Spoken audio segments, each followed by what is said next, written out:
politikat mbështetëse për kontributet e sigurimeve shoqërore dhe pensioneve vazhdojnë të thithin fonde të konsiderueshme publike. Referuar të dhënave nga Ministria e Financave, vetëm për 8 mujorin fondi i dhënë nga buxheti i shtetit arrin në vlerën 62.3 miliard lek, nga 55.8 miliard lek që ishte vlera në të njëjtën periudhë të vitit të kaluar. Ndërkohë të ardhurat nga këto kontribute llogaritën në vlerën 33.5 miliard lek, nga 34 miliard lek që ishte planifikimi në fillim të vitit. Edhe pse shpesh po flitet për një reformë të thellë në sistemin e pensioneve, skema sigurimeve shoqërore nuk ka ndryshuar që nga viti 1993.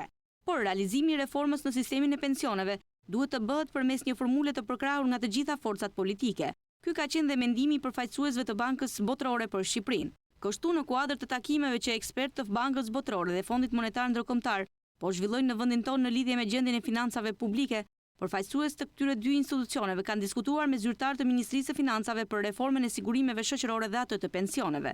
Disa nga mundësitë janë nisja që nga një rritje e lehtë e moshës së pensionit deri në reformimin total të skemës, duke përfshirë shtyllën e dytë dhe atë të tretë. Por pikat ku duhet të synojë reforma e pensioneve është zvoglimi i deficitit që aktualisht rëndon buxhetin e shtetit dhe nxitja e qytetarëve për të bërë pjesë në skemën e kontributeve. Ndërkohë deficiti që krijohet nga viti në vit për shkak të rritjes së numrit të pensionistëve po gërryen buxhetin duke e bërë emergjente këtë reformë.